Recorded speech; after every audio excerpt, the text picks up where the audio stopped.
Hi, welcome back to 123 Java. This lesson is going to be about arrays. And so arrays are probably the first data structure you're going to see in Java. And so I'll go ahead and explain what that means. So we talked about types. We talked about, you can have an integer, you can have a string, which could be a word. You can have a double, which is a number with decimal points. You can have a Boolean, which is always something that is true or false. So that's when you're dealing with one of those things. And in theory, you could write out, like, if you have a bunch of different integers, you could write them out individually. But a lot of the times you're going to want to deal with, let's say, like a list or a whole bunch of those things, and like a list of integers or a list of strings or whatever it might be. And that's where arrays get to be really useful. So for now, just think of an array as some kind of a long list which contains a bunch of those different boxes that we talked about. We talked about variables being like boxes. So imagine a long list of boxes that are strung together into one data structure. That's how you can think of an array for now. So let's talk about how you would initialize an array. So like I said, an array can be an array of anything. You can have an array of integers, strings, whatever you want. And later on, you'll see that you can actually create your own data types, and you can actually create arrays for data types that you create as well. But that'll come later. So we talked about just declaring and initializing variables would look something like this. If you wanted to do an integer, you say there's an integer called number, which is equal to 1. So if you wanted to declare an array, these two brackets here signify that it actually isn't an integer, it's an array of integers. So let's call this numbers, and it's going to be initialized in a different way. So you actually write out new, this keyword new, and then you have to write int again. Now, then you have to specify the size. Well, not always. We'll see this in a second. There's kind of two ways that you can initialize arrays. But one of the things about arrays is that you always have to know its size before you start using it. You can't change the size at any point. It's always going to be that set size. So like what I've done here, this 4 here is the given size that I've given this array. So I'm telling the computer that there is an array, which is essentially like a list of chained numbers together, and its size is 4, which means that I can stuff 4 numbers into 4 different boxes. Now that's one way to do it. You can also, here, let's say I'm dealing with a string array. So you don't always have to give it this size right here. Another way you could write it out is, so if you know right away what you're going to put into the array, you can do that right here. So I have this array of strings called letters. And so I can write, without explicitly writing the size inside these brackets here, and these curly brackets, I can just directly write what's going to be in the array as a list kind of thing. So let's say I want to write all the letters in my name in kind of a list format. Let's see. Now, oh, whoops, I did not change this to string. Yeah. So this is another way to create an array. So you'll see that I haven't exactly put this 4 in here like I did the last time, but it's kind of doing the exact same thing. You're still immediately specifying what the size of the array is going to be, because I'm filling the array with 4 things. This is the first one, this is the second one, this is the third one, this is the fourth one. So even though you're not explicitly telling it like this array is going to be has a size of 4, it's already going to know implicitly that the size of this array is 4, because I've given it 4 things. Like the computer just kind of does that for you. So I'll show you that. If I were to type out, say I want to print the size of this array, I can go ahead and type letters, which is the name of my array, dot length. Now this is a built-in thing in Java that you can do if you want to find out the, if you just want it to print, or you just want to find out really quickly the length of your array. If you like haven't given it that number, Java can do that for you. You just go ahead and type in the name of your array and then dot length, and you can actually store that in an integer variable if you wanted to. I could create this integer called L, and then I could go ahead and type letters.length. And that's going to go ahead and store that number in there for you. And in this case, it will be 4. But you'll see. I'll go ahead and print this out and run this. See, there it is, 4. So the computer knows that, essentially. So to go over that again, there's 2 ways you can do that. You could go ahead and fill it immediately with what you want in these curly brackets, and the computer will know that it's already an array that is 4 entries long. Or you can give that to it here inside of these square brackets, and it'll still know that it's length because you've just given it the length. Oops. Now hold on a second. Okay. So here's the tricky part sometimes. So I've initialized this array, and all I've done so far is I've told the computer that I've created an array of 4 entries long. Now, because we haven't done that thing with the curly brackets where we've actually entered the entries into some kind of a list, there isn't actually anything inside of this array yet. All I've told the computer is that there is an array and that array exists, and the array has a length of 4. But I haven't filled those boxes. Remember, we always want to fill the boxes when we're dealing with kind of a list of variables like this. So let's see what would happen if I were to print out letters, which is my array. Now, here's how you can get, if you want to deal with one specific index or one specific box of your array, you can type the name of the array, and then inside those square brackets, just like we did here, you can type the index. Okay? Now here's something that's really important about arrays. They have 0 indexing, which means that the first index of every array is 0, not 1, and that's where you can get really confused.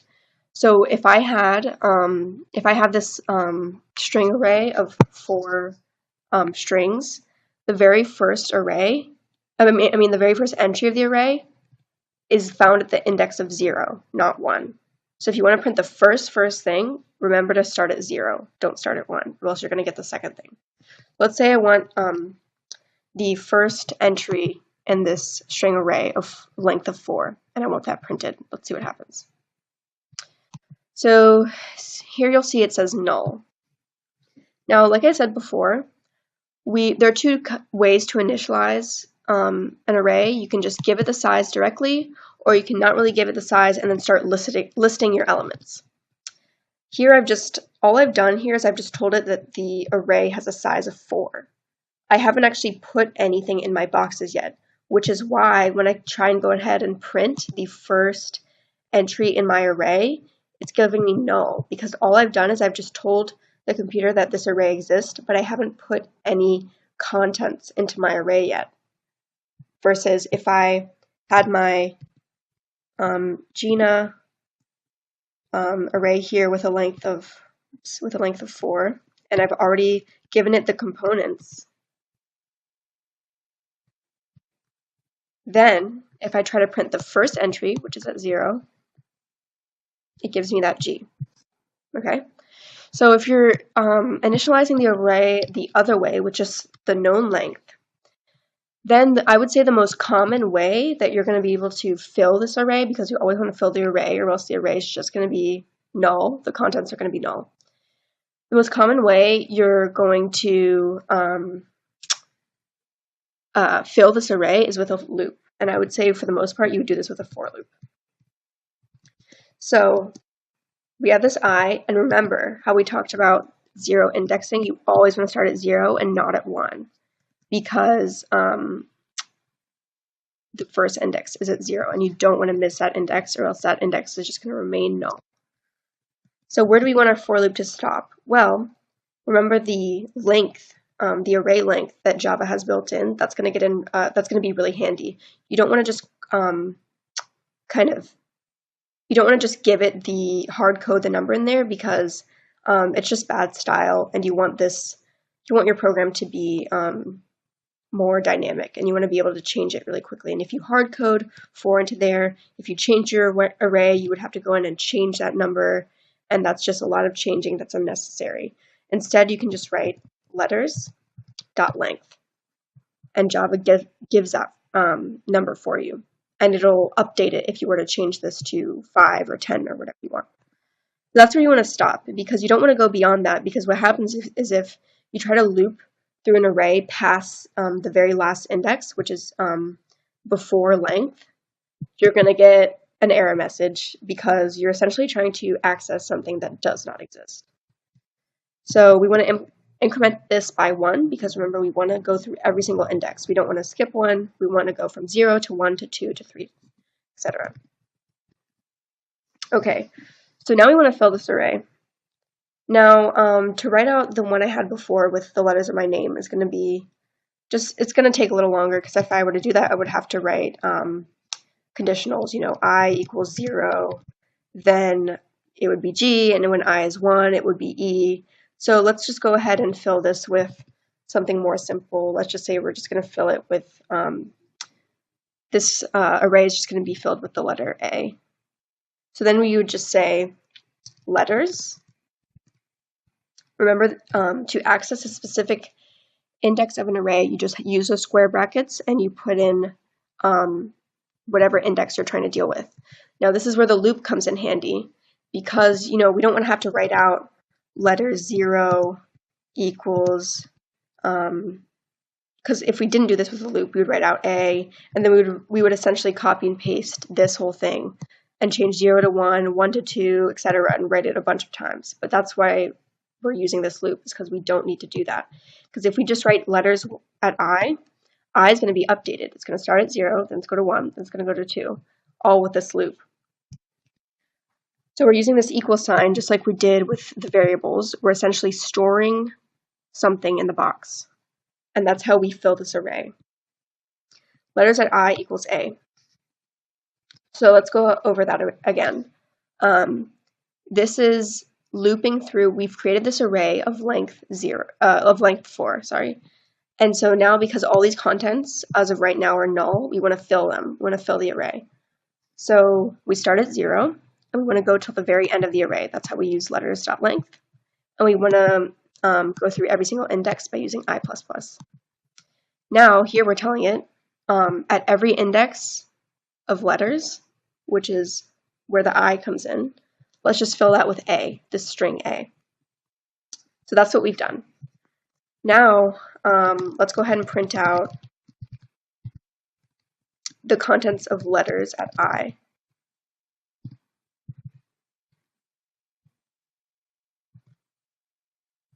Oh, whoops, letters at 0, sorry, we can't access I. The first, let's say we want to print out the first index of this array, because like we did before, we tried to do that and it came out as null because we hadn't filled the array yet. So now let's see what happens. There it is, A, because we filled it with this whole loop here.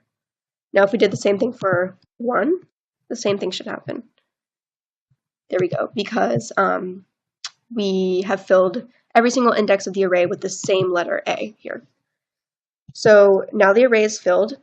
Now, once again, I talked about if you try and go beyond the length of the array, you're going to get an error message, and I'll show you where that happens. So we've created this array of length of 4. Say we want to get the index at index 10. Well, that doesn't really make sense because our array is only length of 4. So what's going to happen if we try and get it at length 10? There you go. You have this error message that comes up. It's called ArrayIndexOutOfBoundsException. And you're going to start seeing this a lot when you're first starting out with arrays.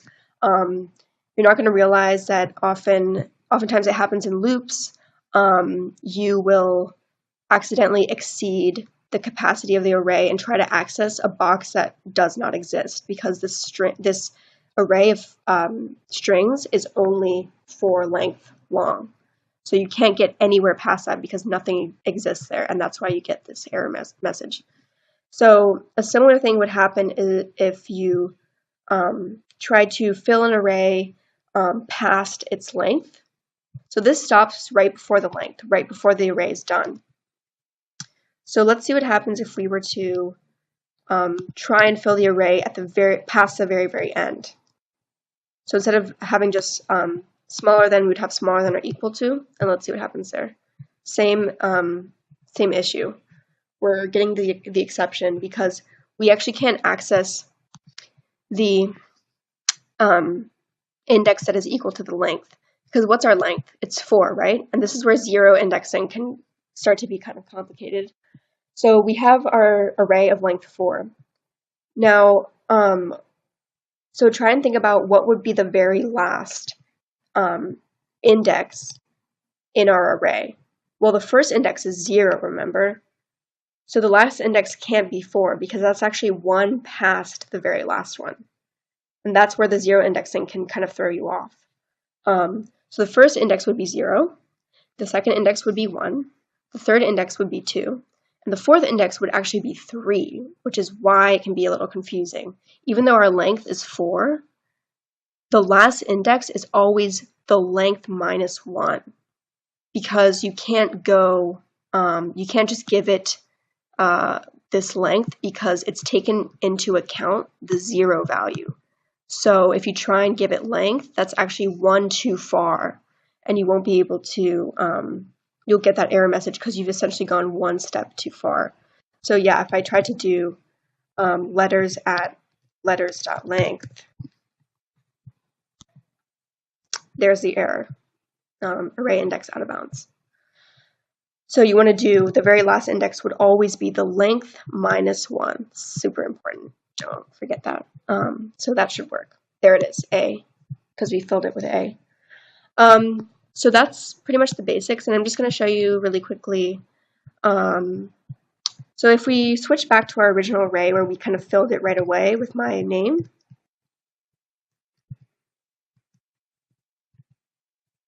another cool thing you can do with loops, you don't have to use, loops aren't only used to fill the array. You can use the loop to actually update the array. So say we have this array with the 4 letters of my name. Well, say I want to change that array. Remember, this array is still a variable in a sense. I mean, you can update it. This equals here is just like our concept we talked about with the boxes, where you can always update that variable. You can switch out the box. So let's iterate through this array with this loop, and let's just go ahead and change all the contents of it.